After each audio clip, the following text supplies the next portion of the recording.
Lucas POV. Lupaypay ang mga balikat ni Lucas habang nakasunod sa kanyang amo.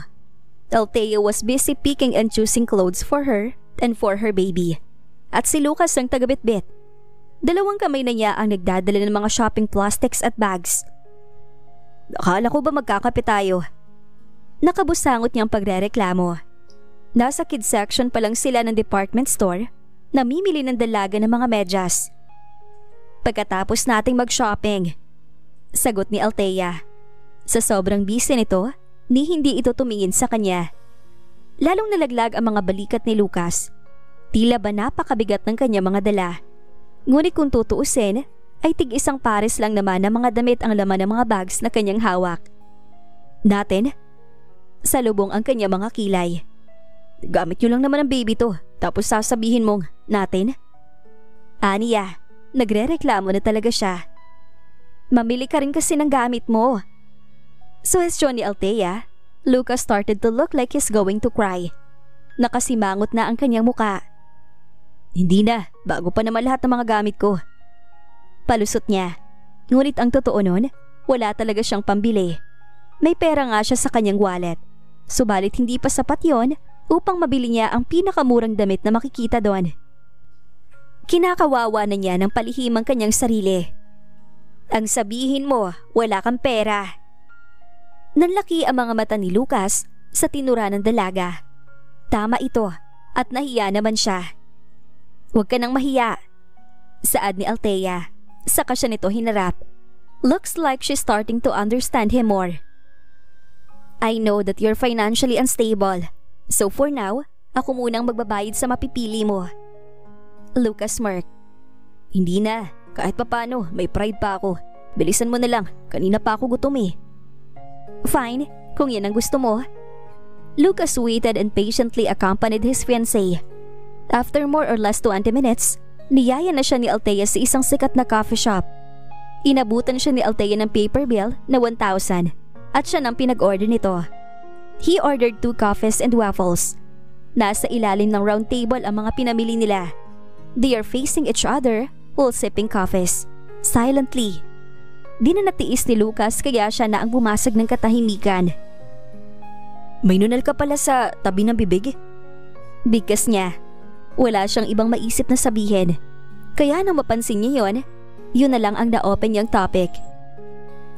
Oo, maliit lang. Tipid nitong sagot. Saka nito inipit sa likod ng tenga ang tumikwas nitong buhok. Napalunok si Lucas. Simpleng gesture lang ng dalaga, nagkakaroon na ng reaksyon ng kanyang buong sistema. For him, even the smallest details of her makes her more beautiful. Sabi nila, kapag may nunal daw malapit sa bibig ang isang tao, madaldal siya, chismosa. Mabilis na singit ng babae. Hindi. Bahagyang tumawa si Lucas. Pansin kasi niya ang konting inis sa boses ng dalaga. Palangiti raw siya. He uttered softly and deeply stared at her unblemished face. That's sobrang ganda. Dagangat ng mukha si Althea at aksidenteng nagtagpo ang mga mata nila. Then after a very short while, umiwas ito ng tingin. At alam ni Lucas kung bakit. Namula kasi ang mga pisngi nito. Naisip niyang hindi yata ito sanay na pinupuri. Hindi niya napigil ang hindi ito titigan. Dahil mas lumilitaw ang ganda ng dalaga habang nagbablush.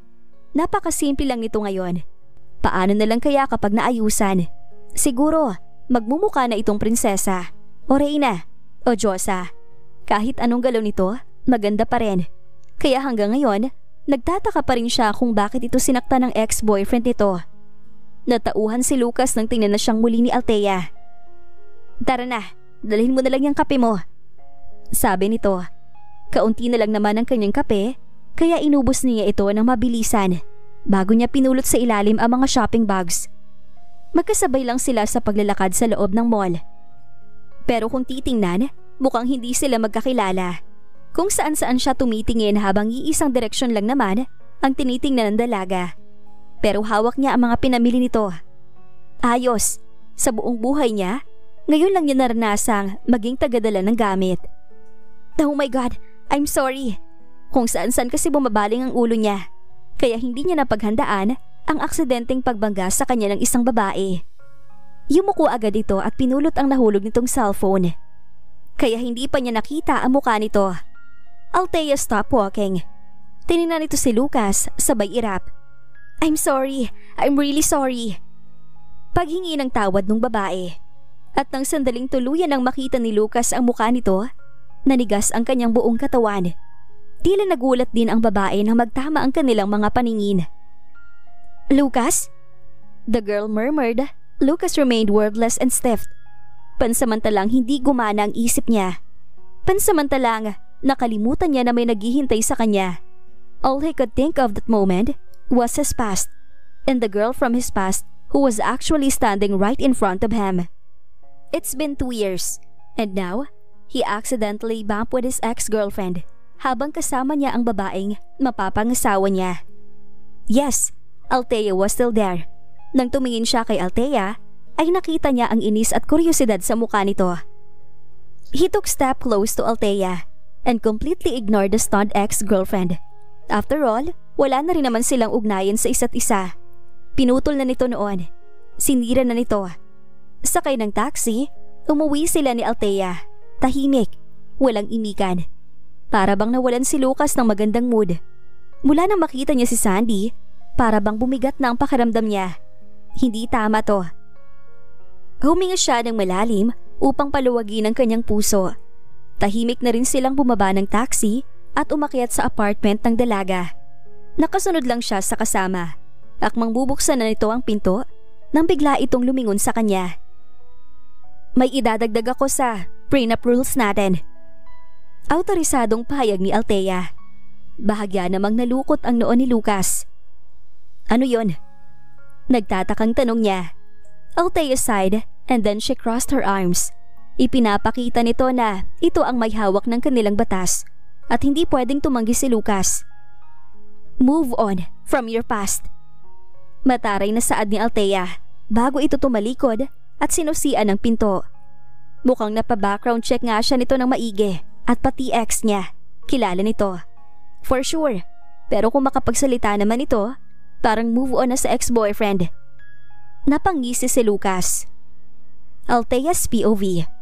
Mula na mag-start ang klase hanggang sa kahuli-huli ang subject ni Althea, wala na siyang ginawa kundi tingnan ang kanyang paligid at tumingin-tingin din sa labas ng kanilang classroom.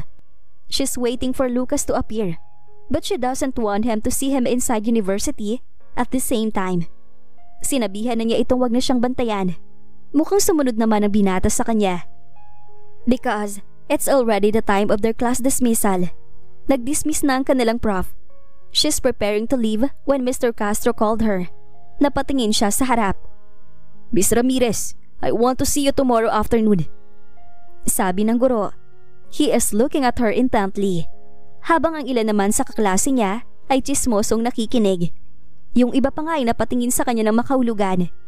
She ignored it though. Bakit po, sir? Lubos siyang nagtaka. Hindi niya babasa kung anong iniisip nito. At hindi rin niya alam kung bakit bukas pa. Wala siyang pasok dahil Sabado bukas. Kinausap kasi ako ng advisor mo. Sometimes, nagre-reklamo ka rin sa kanya na binubuli ka. Was it true?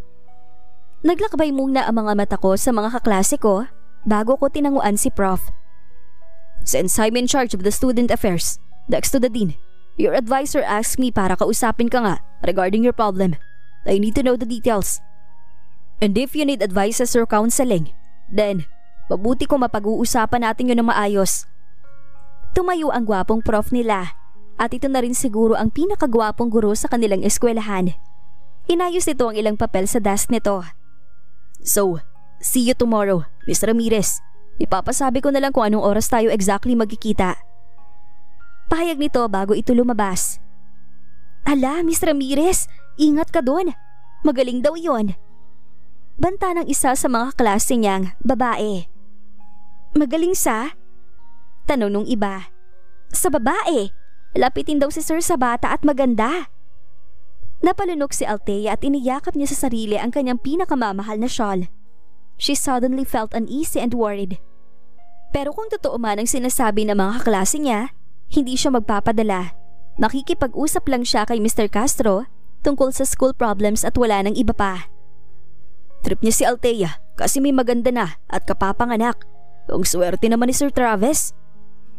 Bulalas ng isa sa mga lalaking kaklase niya at isa rin sa mga dakilang taga-bully. Nagit-ngit ang kanya mga ngipin dahil sa pambabastos nito. She stood up, grabbed her bag, and silently walked out quick. Hindi talaga niya malunok ang kabastusan ng mga taong yun sa kanya. Nadidiri siya, hindi sa sarili, kundi sa ugali ng mga ito.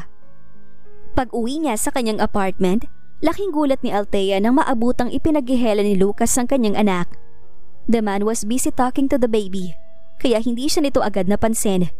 Saka lang nito na lamang nakauwi na siya nang isa rin niyang pinto. Ngumiti ang binata.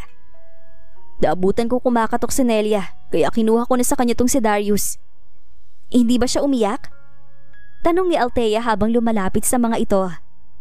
Hindi naman, tahimik siya, balikot nga lang. Ipinahawak muna niya ang bata sa binata hanggang sa matapos siyang magbihis. Nag-order siya ng pagkain through phone at nag-iwan ng 500 piso kay Lucas, pambayad nito sakaling dumating yung in-order niya. Kinuha niya ang anak at sa loob na ng kwarto pinainom ng gatas hanggang sa makatulog ito. Tahimik silang kumain ng dinner na galing sa isang restaurant. Pagkatapos ay inutusan niya ang binata na maghugas ng pinagkainan nila dahil gagawa pa siya ng homework. She went back to her room, checked her baby's diaper, tapos payapa na siyang gumawa ng mga takdang aralin. Tuwing Biyernes na niya tinatapos lahat ng schoolworks niya upang hindi maabala ang kanyang pagpapahinga ng Sabado at Linggo kasama ang anak. But tomorrow will be different. Napabuntong hininga si Althea nang maalala ang habilin sa kanya ng isa sa kanyang mga professor. After finishing all her homeworks, lumabas siya ng kwarto at dumiretso sa lababo. She brushed her teeth. Maghuhugas na sana siya ng kamay nang maalalang nasa loob pala ng bathroom ang handwash niya. Ang bathroom ay katabi lang ng kitchen. Tinungo niya ito. Pinihit niya ang doorknob at binuksan. Nakaisang hakbang na siya sa loob nang makita niyang may tao ron. It was Lucas at wala itong suot na kahit ano. Nanlaki ang mga mata ni Althea nang aksidenteng bumaba ang kanyang tingin sa bagay na hawak ng kamay nito. Tila naman natigilan si Lucas sa kinatatayuan nito nang makita si Althea. Ilang beses na napakurap si Althea. That thing isn't just a normal thing. It's not even a regular thing. And she already realized what Lucas was doing inside the bathroom. Ba't di ka nag-lock? Tanong ni Althea nang mahimasmasan siya. Her voice was normal, like what she witnessed was not new to her. Ang mga mata naman ni Lucas ang lumaki. Althea acted normal. Ngunit pagtalikod niya, napalunok siya. Her heart was beating abnormally because it's the first time na makakita siya ng ganon. Hindi niya akalaing yung kay Lucas pa ang unang-una niyang makikita. Yung sabon, pakiabot. Pahayag ni Althea. Hindi na siya makalingon dahil batid niyang hindi pa rin gumagalaw ang lalaki. Maya-maya pa'y may naramdaman siyang bagay sa kanyang balikat. Yung plastic bottle ng liquid soap. Kinuha niya yon. Ngunit kamay ni Lucas ang nahawakan niya. Bigla siyang bumitaw kaya nahulog sa sahigang sabon. Daarte. Nakangiti na saad ng binata. Bigla namang nawala ang takot na nararamdaman ni Althea kanina at muli siyang humarap sa loob ng bathroom. Thank God, ulo at kamay na lang ni Lucas ang nakalitaw dahil itinago nito sa likod ng pintuan ang ibang parte ng katawan nito. Ginamit mo yan sa kung anong ginagawa mo tapos ipapahawak mo sa akin? Bastos ka talaga. Pahayag ng dalaga.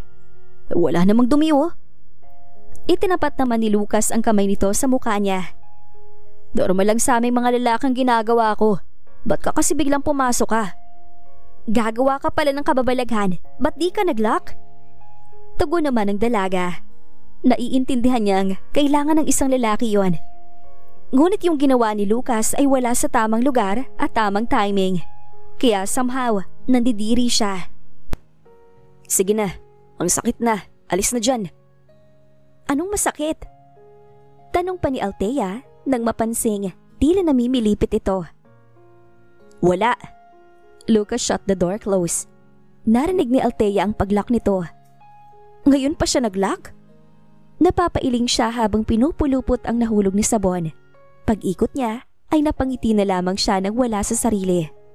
He's cute and interesting, Naibuga ni Lucas ang inunguya niyang pagkain sa ibabaw ng hapagkainan. Kumakain sila ng breakfast ni Althea. Masyado silang tahimik. Nakasentro ang isip niya sa nangyaring pagkahuli ng dalaga sa kanyang ginagawa sa loob ng banyo.